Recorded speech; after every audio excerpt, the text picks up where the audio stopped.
이 말씀을 드려야 될 것 같습니다. 자, 내년 총선에 대한민국의 저 북계와 중공이 우리나라 2024년 4월 10일 선거에 개입을 할까요? 안 할까요? 100% 합니다, 여러분. 왜 할까요, 저들은? 이재명이를 분명히 당선을 시키려고도 물론 하겠지만 중공에 그 엄청난 업무가 있습니다. 그 업무는 뭐냐?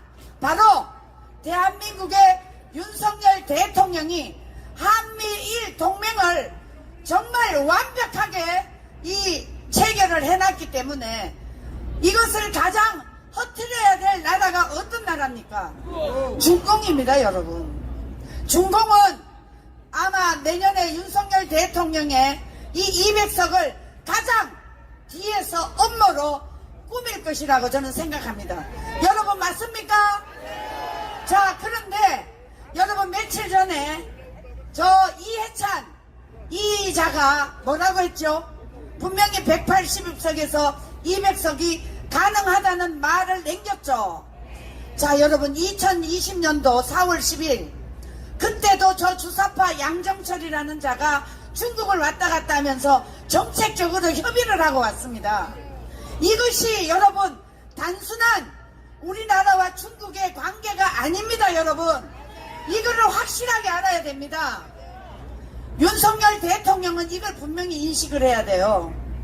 그냥 뭐 이렇게 해서 내년 총선 200석 될 거다. 천만의 만만의 말씀. 여러분 지금 지난달 우리나라의 전체 대한민국의 컴퓨터가 다운됐죠. 행정부에서 이것을 긴장을 하고 봐야 됩니다.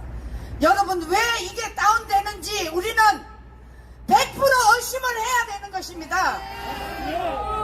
내년 총선 얘네들이 어떤 업무를 선관위에서 꾸밀지 모릅니다.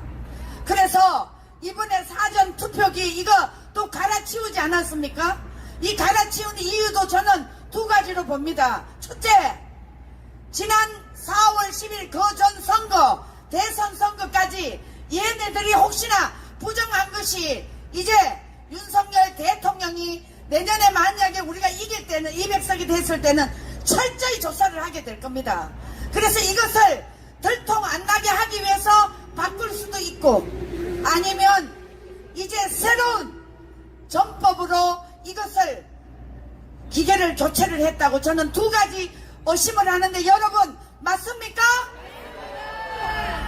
운동을 오래 해보면 쟤네들이 딱 움직이면 저거 왜 저렇게 할까? 우리는 이미 감을 잡습니다.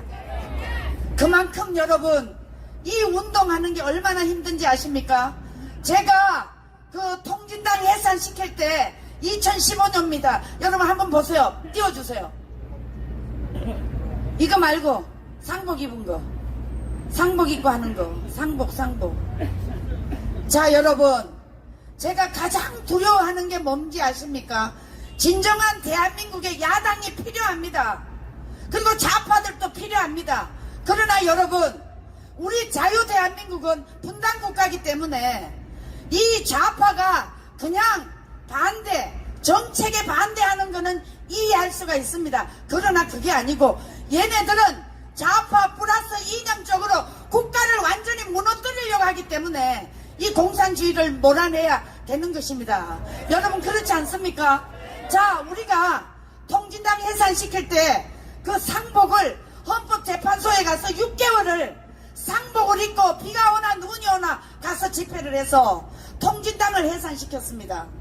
근데 여러분 그 통진당 해산시킨 이 세력들이 지금 2015년 이후 스물스물 나와가지고 저 이재명이가 당대표가 되니까 저기에 지금 국회의원에 하겠다고 지금 다 들어왔습니다.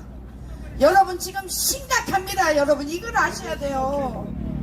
그러니까 저는 아니까 잠이 안 와요.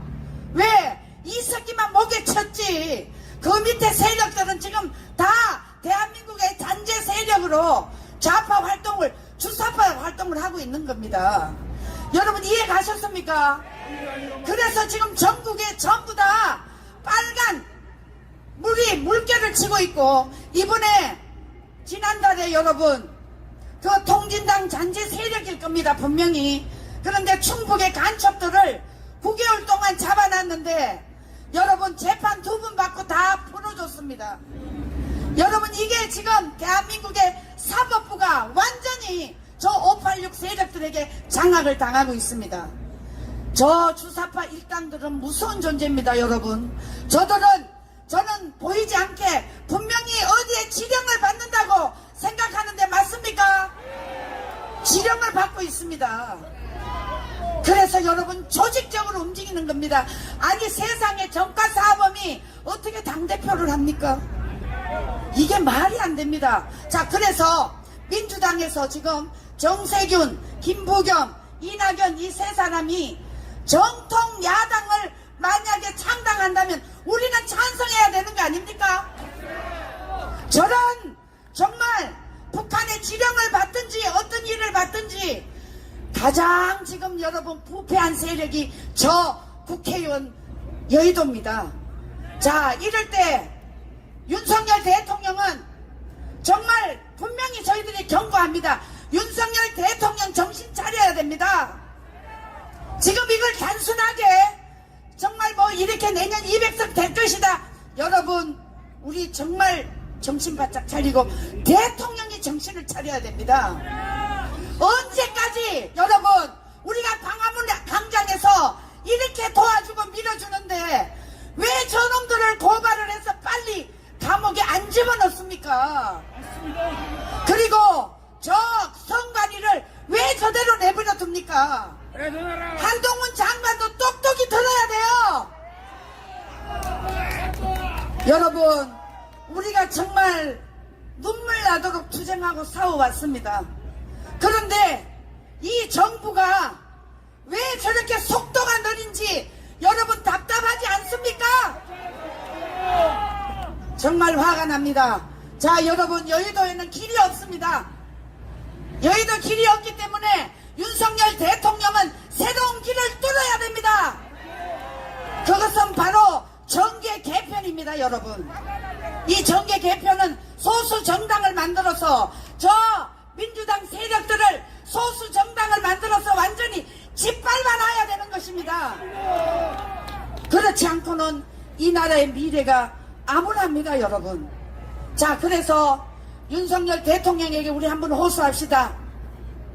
윤석열 대통령은 내년 총선 되기 전에 반드시 저 선관위를 손을 봐야 되는 것입니다. 선관위를 당장 수사하라! 수사하라! 수사하라! 그리고 왜 기계를 또 바꾸는 건지 그것을 철저히 수사하라! 수사하라! 수사하라! 그리고 윤석열 대통령님 제발 이제 광화문 세력이 이렇게 받치고 있으니까 이제 자기 개인의 이익이라든가 자기 인기에 연연해서는 절대 안 됩니다. 나라를 위해서 목숨을 바쳐야 되는 것입니다. 그래야만이 국민들이 진실로 윤석열 대통령을 존경할 것입니다. 여러분 그렇게 가기 위해서는 험난한 길입니다. 저 주사파들하고 싸우려면. 그러나 여러분 국민이 저 난도질을 한 문재인 정권 5년 동안 법을 완전히 무력화시켰는데 우리가 윤석열 대통령을 뽑아준 것은 이 법을 바르게 다스리라고 뽑아준 거 아닙니까? 윤석열 대통령이 칼자루 쥐었을 때 이 칼자루를 제대로 휘두르시기를 간곡히 호소합니다.